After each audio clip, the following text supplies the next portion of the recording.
If you think Leonardo da Vinci was just a man who painted the Mona Lisa, you're missing out on one of the most fascinating, mysterious, and brilliant minds in all of human history, Doc.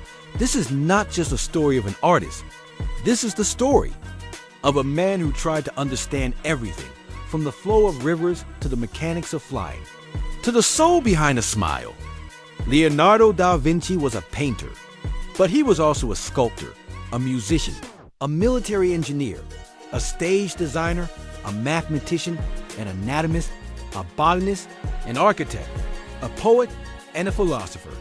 It's almost easier to list what he wasn't. He didn't just live in the Renaissance. He was the Renaissance. A man who saw no boundary between art and science, between logic and imagination. Born in 1452 in the small Tuscan town of Vinci, Leonardo was the illegitimate son of a notary and a peasant woman. Because of his birth status, he wasn't allowed a formal education. No Latin, no Greek, no university. But that didn't stop him. He learned by watching clouds, by observing how birds flew, by sketching the muscles of animals, by cutting open bodies to see what lay beneath the skin. He called himself Homo sans a letter, a man without formal learning. But truth be told, no university could have taught what Leonardo eventually knew. At 15, Leonardo was apprenticed to Andrea del Verrocchio, a respected painter and sculptor in Florence.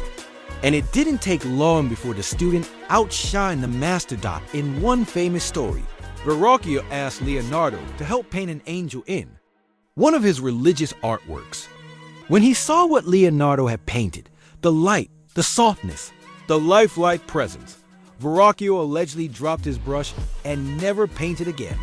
Leonardo had arrived, and the world would never look the same. Years later, Leonardo sent a job application to the Duke of Milan, but he didn't talk about his paintings. Instead, he wrote a long letter describing machines, bridges that could be built and taken apart quickly, cannon designs, siege engines, armored vehicles, what we might call the earliest concept of a tank dot in a world constantly at war. Leonardo wasn't offering beauty. He was offering dominance dot, and yet, in the final line of the letter, almost like an afterthought, he added, "Oh, and I can also paint." But Leonardo wasn't just interested in war or art. He wanted to understand the human body, deeply, completely. Late at night, in cold morgues, he dissected corpses. He studied the heart, the brain, the nerves, the muscles, and the vessels.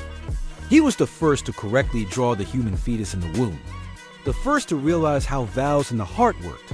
He even tried to map how blood flowed through the body, but his work was too far ahead of his time. The church wouldn't allow it to be published, so all of it remained hidden in notebooks, written backwards, coded, and locked away. His findings would not be truly appreciated until nearly 400 years later. Leonardo filled notebook after notebook with sketches, flying machines, scuba gear, water lifting devices, mechanical knights, even designs for robots. Many of them looked like science fiction, and they were. For his time, he envisioned helicopters before humans could even dream of flight. But again, most of his inventions never left the page. Why? Some say he was too distracted. Others say the world wasn't ready. Maybe he was waiting for us to catch up. Today, we only have about 7,000 pages of Leonardo's surviving notebooks. Historians estimate that's just a third of what he actually wrote. The rest? Scattered, burned, lost, passed from hand to hand without understanding their value. It's chilling to think. Some of the greatest ideas of the Renaissance may have simply vanished. In his later years, Leonardo moved to France at the invitation of King Francois I. He was given a luxurious home, generous support, and more importantly, freedom. There, in the Chateau du Clos-Luz, Leonardo spent his final days as a kind of national treasure. He didn't paint much anymore, but he taught, he dreamed. He reflected when he died in 1519, it said the king held his hand. A genius had left the world, but not without leaving echoes. Of all his works, None is more iconic than the Mona Lisa. It's more than a painting. It's a puzzle, a whisper, a haunting. Her smile follows you. Her eyes hold secrets. Her face glows with a softness no one had ever painted before.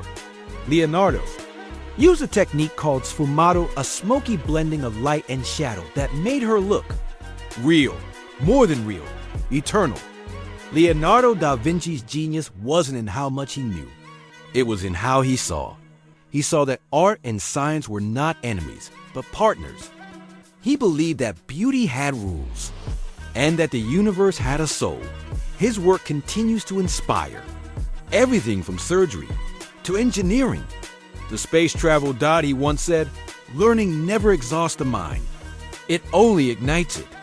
In the end, Leonardo da Vinci left behind fewer than 20 completed paintings, but he left behind a universe of ideas.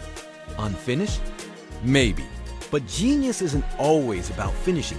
Sometimes it's about imagining what no one else dares to. And that is exactly what Leonardo did. This was the life of Leonardo da Vinci, not just a man, a mind centuries ahead of his time.